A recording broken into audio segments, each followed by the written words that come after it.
This episode of the Inferno is presented by Pearl River Resort. Pearl River Resort is the perfect place to spend a game day weekend. With gaming, golf, dining, entertainment, and more, there's no better place to stay and play.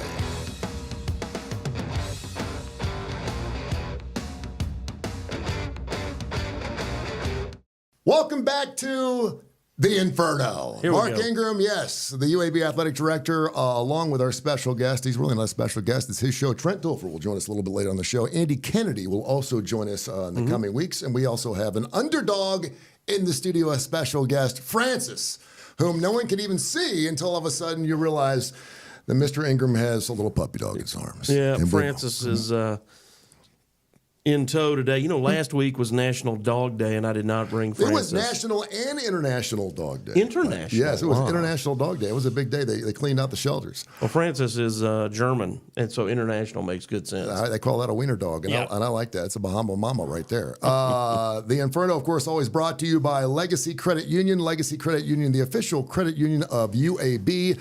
And, of course, along with our underdog, Trent Dilfer, and the rest of us, it's going to be a great podcast. The Inferno's up next. Trent Dilfer here, head football coach of the UAB Blazers. I want to tell you about my friends at Legacy Credit Union. Legacy began as University Credit Union in 1955 and remains committed to UAB faculty, students, alumni, and fans. Not only do they support the Birmingham community, but they are also proud sponsors of UAB and UAB athletics. Visit LegacyCreditUnion.com and find out why you should become a member today. Back to the Inferno here, a little podcast we do every single week. I'm Tony Curry, along with Mark Ingram, the UAB Athletic Director, a show that you and I have been doing. It was called the UAB Director's Chair. We've been doing it for like 2 or 3 years. It's fantastic. And, of course, you can go back and listen to those wherever you get your favorite Tony Curry Radio podcast or wherever you get your podcast. Just search Tony Curry Radio or UAB Sports, and you'll find both those. And Trent Dilfer will join us, the head coach of the UAB Blazers. 1-0. UAB undefeated, Blazers, man. Undefeated. Talk just a little bit about that. I know he's obviously probably moved on to the ULM game this weekend, the Warhawks, and a lot to talk about there. But you had a thunderstorm. I know you had a lot of. It was a bummer. I know. I hate. When you it was a total bummer. Yeah, I know. You made people go down to the bowels of the building and everything else. So a lot of people got a chance to actually explore Protective Stadium more than they actually wanted to. They know that stadium inside and out now. But just briefly talk about that. But you got a big win. That was the important part. Yeah, that's right. And we were thrilled to have the win and played well. You know, this same thing happened when we opened the stadium up. We were playing Liberty, and there was all this, build up and excitement about the game, and the forecast was beautiful. Everything's going to be good. And out of nowhere, a couple hours before kickoff, we just got this monster storm. And that's what happened the other day is, and I mean, it was a storm now. It was like 60-mile-an-hour winds. I mean, we had flagpoles bend over sideways. It was nuts. And, so sheets of rain came down and delayed the game an hour. But I will say, I want to thank all of our fans for sticking around, the ones who did. A lot of them did. And a lot of our students stayed, which I did not think would happen. I totally thought, the students, they don't really have a place to go the same. Like they ride a bus down, most of them. They don't have a car to go hide in if they want to hide in the car. And there were still almost 2,000 students that stayed, which was awesome. And we did this student run out, which we started last year with our freshmen, which was a ton of fun. And freshmen led our team out on the field when it was time to start the game. And once we started the game, we never slowed down. So we didn't have any lightning delays once we got the game going. But, yeah, it was a little, touch and go there for a little while. The Inferno, and this week in Blazer Athletics, always brought to you by Pearl River Resort. Fantastic place, and it won't be too long before we're actually set up over there. I'm thinking around the holidays. I'm thinking right around the holidays would be kind of good. Take the wife. Maybe I got a girlfriend. We go over there for a couple days and just something to think about. We got to get the wheels turning. So you're holding Francis. It would be crazy for me to pretend that she doesn't exist. The funny thing is you're holding her. I didn't see her when I walked in the building. Molly didn't see her when she walked up, and she just holding her like a football. Is it easier to hold her or a football? Well, football doesn't squirm on its own. Sometimes Francis does. You ain't fumbling that, though. Yeah, no. Amy and I have we have 4 children, 3 of which are out of the house, and we made the good move of getting a baby, and because we just didn't have enough to do. And, we've always had dogs for dog people, so we got a dog. So hold on, let's back it up a little bit. Explain to me in detail the conversation that you had along with Miss Ingram on how you got this puppy dog in your life. Yeah, I can't. Please give us all the details. Right, I cannot tell you that this was something that everybody wanted but me. I'm a dog person. I like dogs. I wanted a dog. I was all in favor of the And dog. you've lost a couple of dogs last 18 months. We It's been a tough time. yeah, Rosie and Ralph. We had these two great little dogs, and it was their time. So anyway, I mean, I was all in favor of getting the dog. It just did not occur to me how much I would kind of enjoy the empty nesting, and that had we had about a month of that, and before, even though like I said, we still have a daughter, Audrey, at home, but she started driving over the summer, so she gained some independence, and but now we've got sweet little Frances here who's got us tied down like an anchor. We're doing a kennel dog, I'm assuming here. We kennel her some, but you see, I brought her with me here. There's a reason that she's not at home in the kennel. Well, yeah, and you told me, and I'm like, okay, you can find. You can bring your dog in here. But she does the kennel thing. So who's up at 2:00 in the morning? Yeah, who's Amy changing is. diapers? Thank goodness, Mama. Well, first of all, she sleeps through the night. She's actually very good at night. She does get up a little early, but that's all right. But other than that, she doesn't move around in the bed. She's good. Yes, she sleeps with us. Yep. Yeah, that's something. And but otherwise, I treat good. puppies like children. That you're supposed to put them in a crib by themselves on their back. Right. And that way you don't have any issues. On their back. On their back, yeah. Put them on their back. How about that? They won't snore, so maybe. Okay. Well, we'll try that. Well, it's going to be great because as this show gets a little older and matures, we'll certainly see her. And maybe. And I used to have a couple of wiener dogs, Dotson, myself. Yeah. And they were not friendly animals at all. Oh, now we had another one. Our first pet was a miniature dachshund named Lucy, and we had her for 12 years. She was a fantastic, fantastic pet. Really? She didn't bite anybody? No, and neither does Frances. Mine would bite everything. We talk to them like people, and that's we think that socializes them. I don't know if it does, but that's our theory. All right, before the man Trent Dilfer comes in here, the head coach of the 1-0 Blazers, I wanted to ask you as the UAB athletic director, first a week of college football. We made it. We did. It's a good week. With antitrust lawsuits and NILs and transfer portals, and we got Oregon in the Big Ten, which is really weird, and 18 schools, and the SEC with it was just, there were some things where I had to go back and check and say, hold on, wait a minute, he's playing here, and this team is now in this. But we got through it. Your overall views, I thought it was pretty doggone good. It's nice to know that nobody's out after week one. Yeah, well, I don't know. We talked about that, I guess, that week 0 game with Florida State and Georgia Tech. That would be interesting. And we're recording this show here on Labor Day, so they're playing Boston College later on tonight. Yeah. But they lost their first game, so they have to win that game. Surprisingly. Yeah, they got to go undefeated for sure at this point, I would think. But, 12 teams now in, so maybe I'm wrong. But, again, I think they need to probably win out and win their championship is what I'd say. And then Virginia Tech lost. Virginia Tech was a sleeper to win the ACC. Georgia really handled Clemson in a way that I did not see coming. And it was a close game at halftime, and it was not until like the middle of the third quarter when Georgia scored again, and that became an ugly game. But Clemson also picked, and it doesn't affect their conference standing, but they and Florida State and Virginia Tech, all three were kind of picked along with Miami, one of those 4 teams to win the league, and Miami's the only team that won, beating Florida, which was a great game and a great win for Miami, obviously. So, yeah, I thought there was a lot of good football. LSU losing to Southern Cal, I was a little surprised by that. Were you surprised how Brian Kelly responded to that with the banging of the table, which, by the way, looked like he was and kind of looked around a little bit to make sure that everyone saw him bang the table. And then, of course, he went on to say how pissed off he was. But did you see that?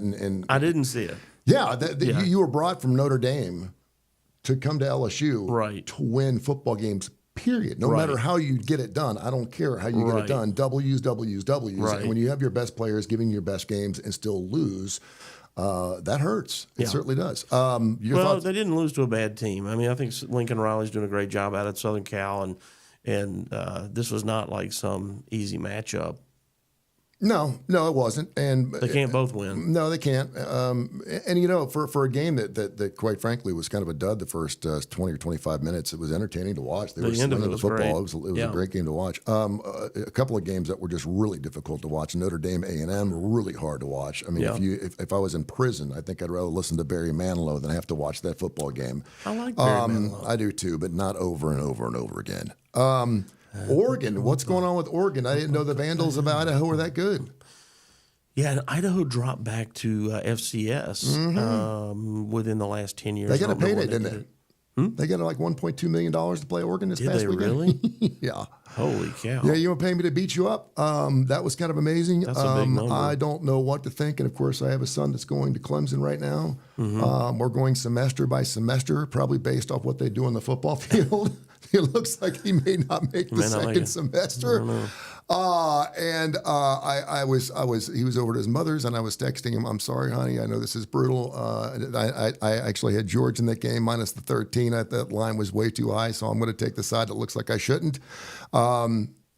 Kirby Smart, we should have known. He knocks out a 63 jobber against FSU, and he was just been chomping at the bit. You could tell he was with a fork and knife in his hand, and that football team looks like right now, and I know it's early, but it's not. They've won. Can you explain to me how difficult it'd be to win 40 consecutive regular season games? They're 40-2. Yeah, that's in their last amazing. 42 games. That's a remarkable stat, really, because they're playing a tough schedule in their own conference, and then they've thrown in some games like that Clemson game along the way too. I mean, they're not shying away from competition. I mean, they've been incredible the last 3-4 years. It's been really the only other game I'd say it was kind of weird to me, and you mentioned them earlier, Miami and Florida. It looks like they're kind of pausing the right direction, and Florida, not the sure. swamp just doesn't. Bill Napier, sure. I just don't know what to think of that. You know, I saw the over under was 4.5 games. Could you imagine? At one point during any season where an Alabama, a Clemson, a Georgia, a team that's won national titles would have an over-under of 4.5 wins in a season. I mean, this is a team that's just, 18, 19 years removed from winning back-to-back championships. Right. Yeah, I mean, it was a little, again, surprising. I think they've got a lot of talent. Not sure what's going on there. Saw Tennessee beat Chattanooga pretty bad. And Chattanooga, unless I misunderstood, I think they have a punter whose name is Squirrel. God, that's great. That's nice? Great. Yep. There's all kinds of ways we can go with great? That. It's a good time to take a break. Speaking of squirrels, we have a man who can move really, really fast. It really is.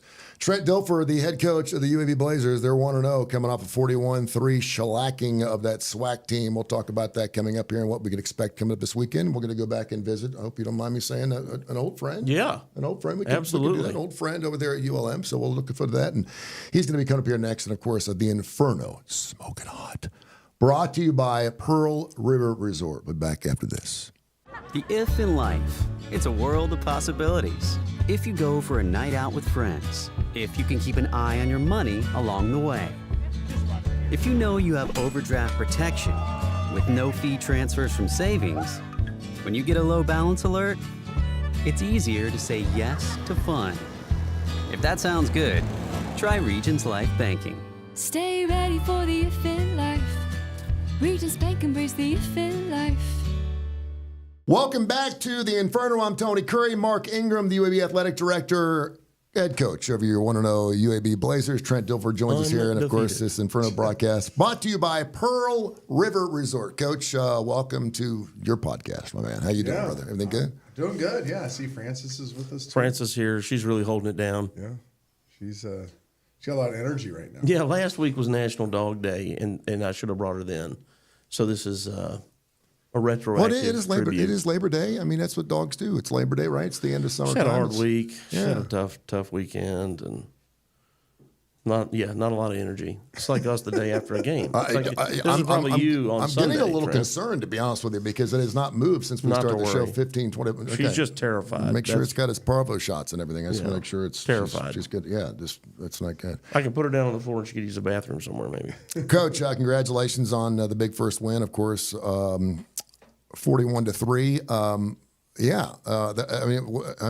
Where do you go with that? I don't want to talk a whole lot about it because it's obviously by the time people hear this podcast, it'll be a little later. But it was a fantastic game. Special teams fantastic. Defense fantastic. Zeno looked good. I mean, it was all good. Yeah, I think a lot of things that we addressed in the offseason, you got to see a glimpse of a significant improvement. Right? Special teams under John Jones' leadership has been fantastic throughout camp. You know, so we knew something. I didn't know we were going to block a punt and return a punt, but I knew we were going to play well on teams.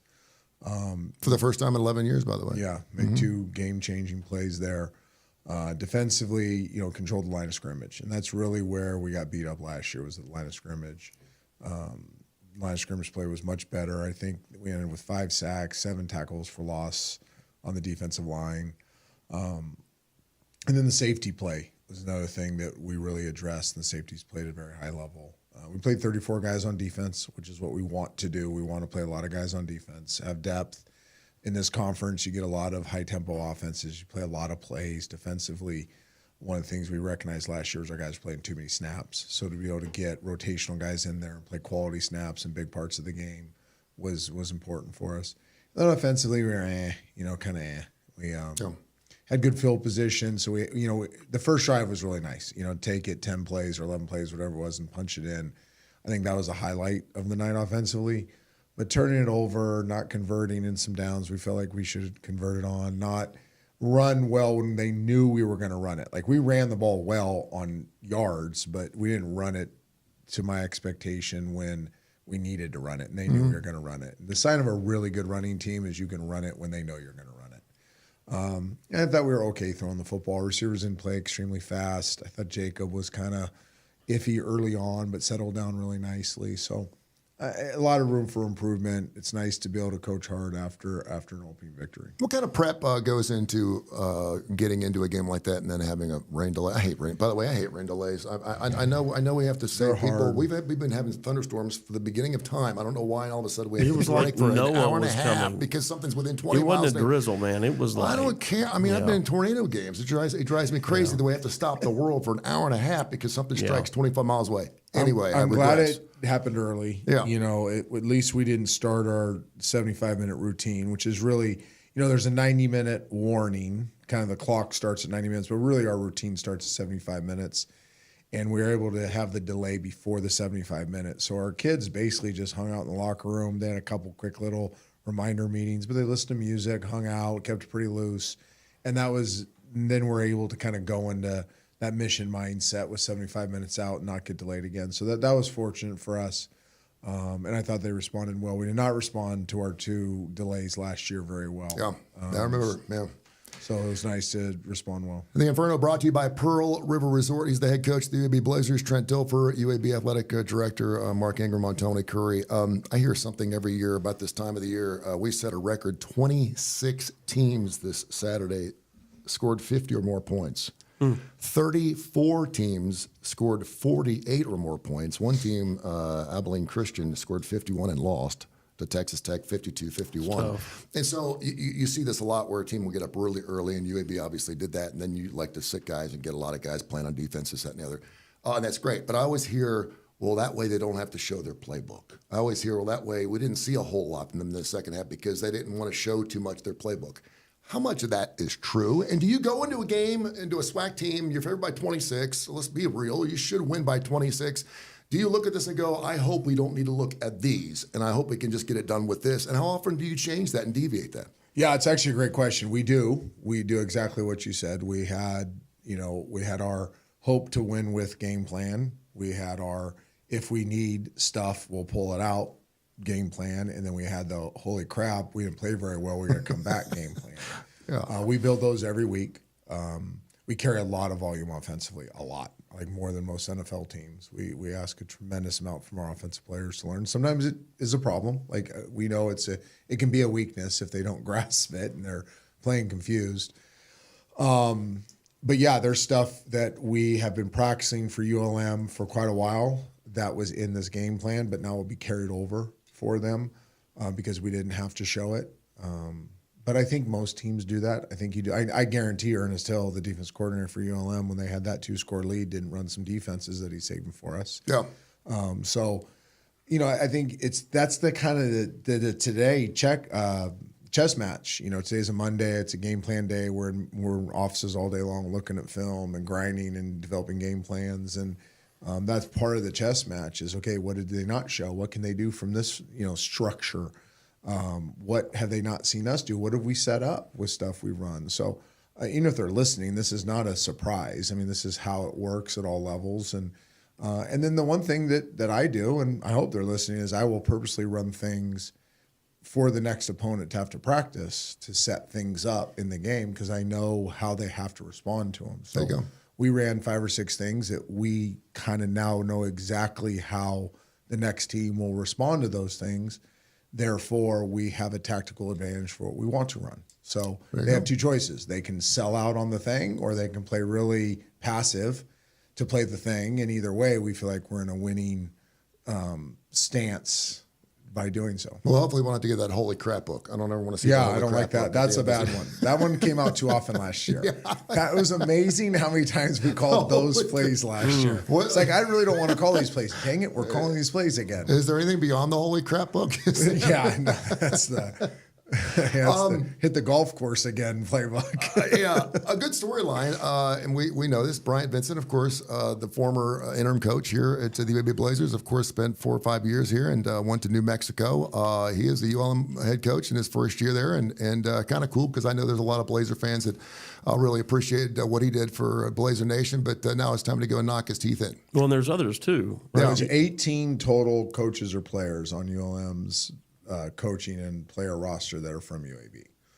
18. And coaching wise, there's some really good ones. You know, Taylor Dupuis, who's now their quarterback coach, coached for us last year, is a great young coach. Not a good young coach, a great young coach. Tanner Luker, who was here, is their senior analyst defensively and has a real strong fingerprint on this defense. We know him very well, so they're doing a lot of stuff he likes to do. And others. So Ernest, who was with us last year, their defense coordinator. So this has been a challenge. I said this on the press conference this morning. I'm like, you know, I'm not going to lie about this. There's some concerns now. They know the ins and outs of what we do. Like Taylor knows everything about this offense, everything. Yeah. He could go to practice tomorrow and call this offense. So they know our philosophies. They know my MO. They know Mort's MO. They know the strength and weaknesses of players. So we also know how much this means to them. You know, they spent all of June practicing for us. We know that. So we're expecting their Super Bowl. We're expecting the best possible version of ULM with they've opened up our envelope and read our mail a little bit too. So this really comes down to us being the best version of us. They got a victory their first week against Jack State. I always wondered this question. I'm so glad you gave me something that triggered the question. When you take a job for the first time, and of course, obviously it was a little different because it's your first college job, but say you're moving up the ladder and you're moving around the country every 3 or 4 years or whatever. Who do you take with you? Does it hurt feelings of guys? If I played your defensive coordinator for 3 years and you end up going to Ohio State as a head coach and you don't take me with him, am I pissed off at you? Is that work? And then how often do you try to keep the guys that are there, or are they going with the next guy depending on whether you get fired or not? Yeah, so I'd have to speak on this, my relationships, friends that I know have gone through this. I think it's both. I think there's times you lose a guy that you've really invested into and he leaves you for a lateral move, that hurts. You know, there's a lot of coaching scars from that lateral move from a guy that you brought up through the business. But then a lot of us that want our coaches to elevate. You know, if a coach has the opportunity to go make a significant amount more money, go to a higher conference, that's a good thing. You know, and usually, at least I do this, I'm training a bunch of young guys underneath them too. You know, you hope that you're successful enough to have some attrition in your staff and you want to bring the next guy up and he kind of plug and plays, much like the portal. Like if you have a really talented player and you know he's going to, outprice himself, you want to develop a young player behind him to then take his spot. So I think it works out. I think the biggest thing that I've seen with my friends in the coaching business is the lateral move thing. That one can get gnarly. Like that one, there's wives involved. There's kids growing up involved. There's a you're my guy. Like I did I literally got you from a high school program. I raised you. I made you a GA. Then I made you an analyst. And I gave you a room. And then I empowered you to call plays. And you're my guy. And you're going to what? You're going to go to this guy down the street that we've talked about beating for the last 4 years? Wow. That one's rough. Like I've literally seen families fractured by that. Guys that were best friends never talk to each other again. That one can be really gnarly. And then it gets into and you stole our secrets. Mm-hmm. So you got to remember, we have tons of data in our building, tons, paper, digital, just tons of stuff. When Taylor Dupuis left to go to ULM, we literally shut down the building. Like I called everybody and freeze every hard drive, every video, everything, change every password, everything. And they're like, well, I don't have to do, no, there's firewall. I'm like, I don't care if there's a firewall. I don't know what a firewall is. I want everything changed because I love Taylor Dupuis. I'd hire him back. But if he's on his way out and he's taking stuff from my hard drive or my personal work computer or our offense or recruiting or whatever, I don't want BV, who I love. Yeah. But I want BV to have that. Like, we're trying to beat him. So there's some of that too. There's this espionage, conspiracy theory thing going on too, with how much information can other coaches get from places they just left. We have no firewalls, by the way, on the Inferno.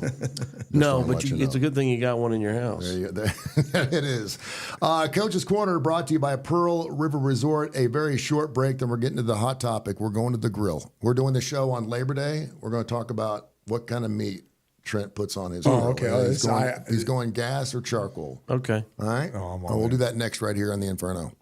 Are you getting sacked by monthly fees on your checking account? Trent Dilfer here, head coach of the UAB Blazers.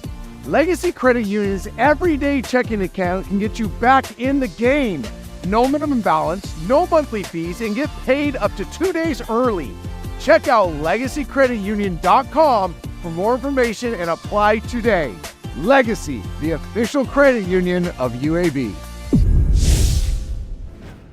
Another part of the Inferno, Trent Dilfer, the UAB head coach. Mark Ingram, the UAB athletic director, you know him because we've been doing shows together forever. I've always wanted to do a podcast that was off the air, like what we talk about when we're not doing the podcast. But then I was told that is the podcast. Yeah. Like you're on air, right? You're doing an on-air show, and you're like, if we do the behind-the-scenes things, that's the podcast. And then I want to do behind-the-scenes. So can I give you a story real quick? Yeah. Do we have time for a story? Absolutely. So when I was doing Monday Night Football pre- and post-game show, my favorite 2 years with Ray Lewis and Steve Young, Stuart Scott did one before he passed, and then Susie Colbert. And we'd sit on Gruden's bus. That's where we stayed while Gruden called the game. And Ray and I have been doing this forever because we played together, but we can't watch football together because I see it from an offense perspective. He sees it from a defense perspective. And when I say it pisses him off, it lights him up.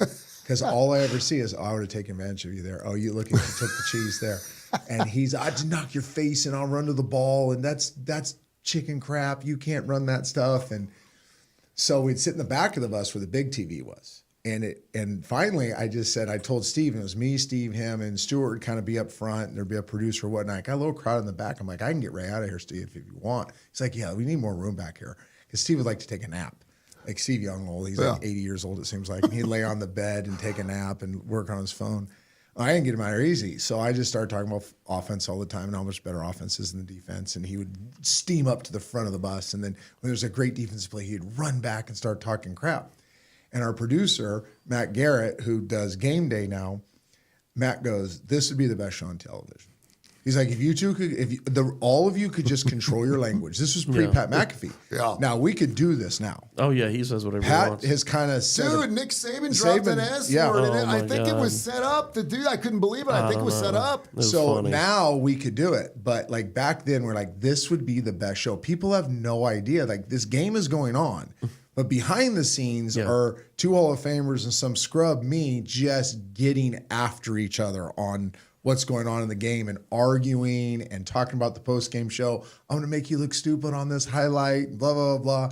We'd throw candy at each other. Like, it was off the charts. We always thought it'd be a great show. Never made TV. You guys are still after it. You can still get it done. It'd be great. Yeah, it's funny. The profanity thing is a really interesting thing to me because I was around for the Janet Jackson debacle, right? Yeah. And we got letters to every radio station, every personnel saying that you will be fined $583,000 if you drop any type of profanity. So we started dropping "Who Are You" from The Who because they say the Who, that's you.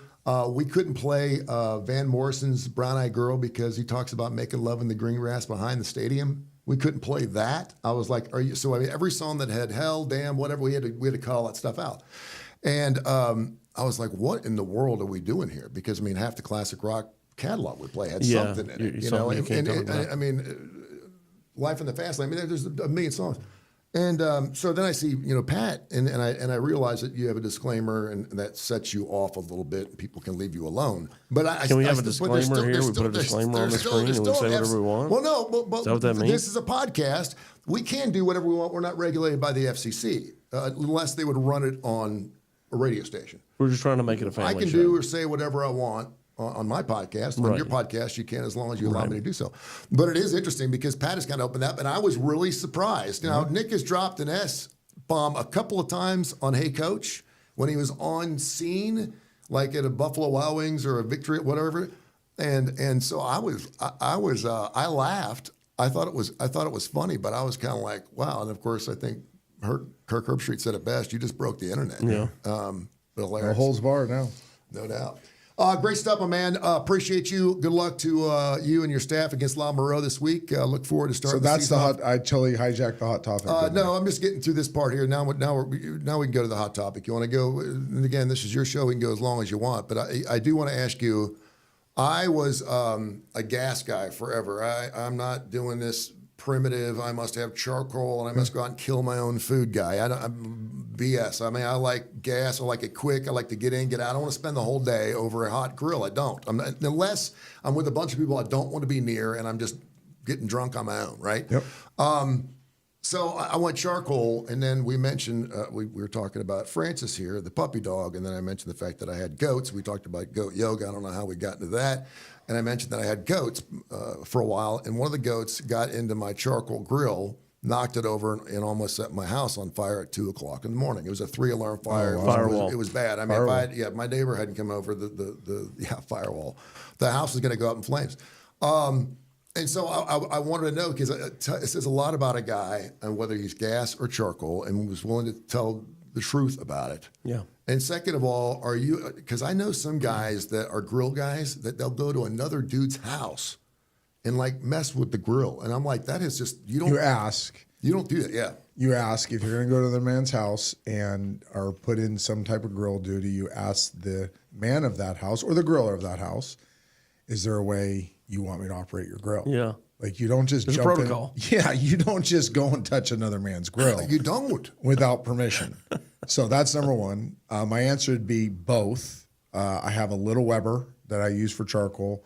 Don't use it as much as I used to when we were first married, but there are times you just need a charcoal burger or a dog. Yeah. A dog especially. Yeah. If you have hot dogs, you need, I think, in my opinion, they're better over They're charcoal. delicious. I'll do them over gas, They are, but they're yeah, not you're the same. Yeah. But now I found the greatest thing of all time, the Uni pizza oven. Oh, you like that? I thought you were going to go to the Blackstone.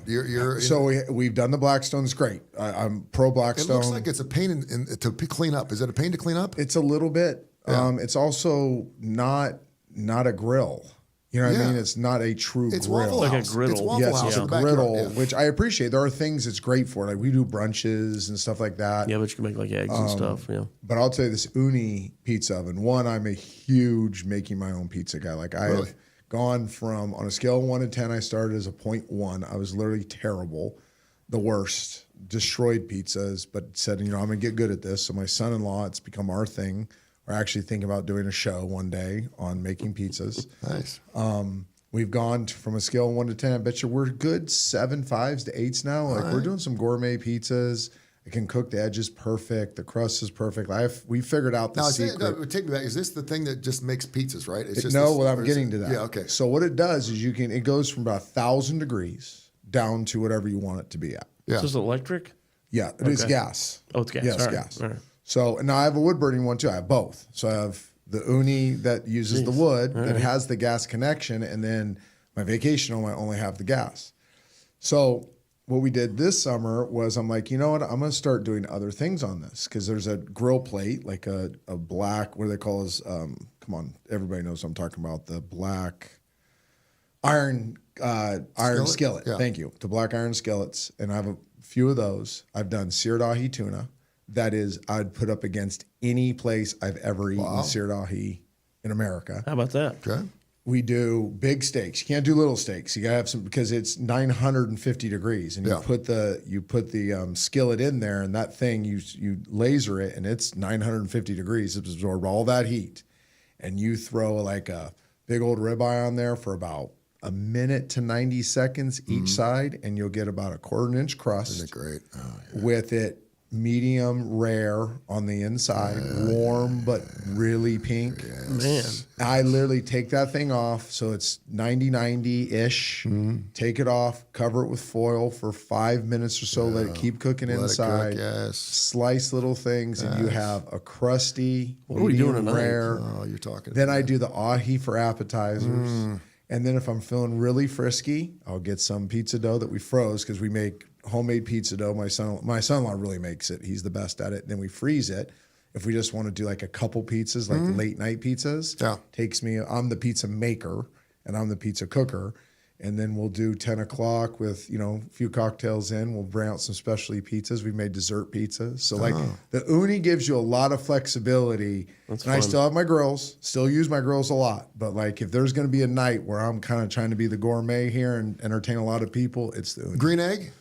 I did the green egg in Austin. I did a Thanksgiving turkey on it that was okay. I'd say it came out like a. I have a hard time It's a B controlling the minus, temperature on it, B, man. so I've got did the I. whole 9 yards. I have a was really hard. hard time getting the temperature set. It was hard. I learned to go lower and slower. I did Yeah. learn that lesson. Just go lower and slower and hedge your bet on time. Wings? I did. I screwed up wings on the green egg. I also have a pellet grill. I have a Rectech that I've done wings on that are pretty good. I do like. Have you the ever pellet had all the grills. grills going at one time? I have. Yes, I've That's a lot done happening. 4. I've done 4. I've never had more than 4 in one place. Corn on the cob. Yes, corn on the cob for sure. Corn on the cob is like the next big thing, right? By the way, people are really getting very crazy with good. corn on the cob. You get crazy. It's all about the prep. Corn on the cob actually isn't that complicated if you do a lot of prep ahead of time. But I mean, people are putting everything on corn on the cob. I went to a corn festival this summer Yeah.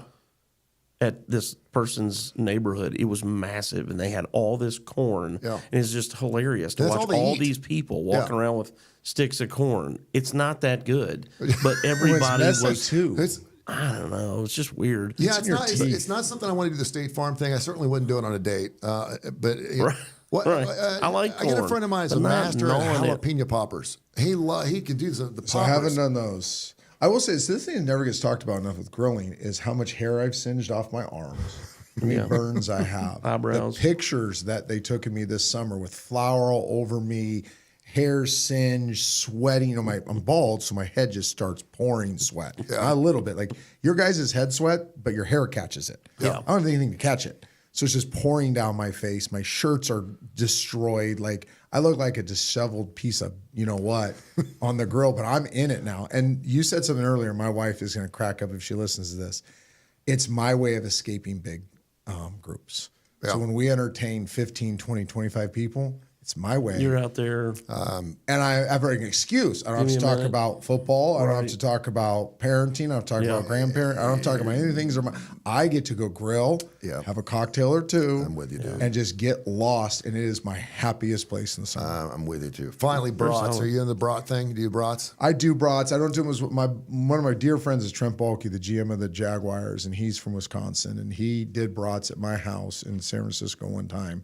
And I said, I'm never going to try to do brats like this because I can never do this. Like what he did with all the peppers and onions and the beer and the soaking and the timing and then how he cooked them. And it blew my mind. I'm getting hungry. And we were entertained for like 50 people, 50 like high school coaches, college coaches, this football community.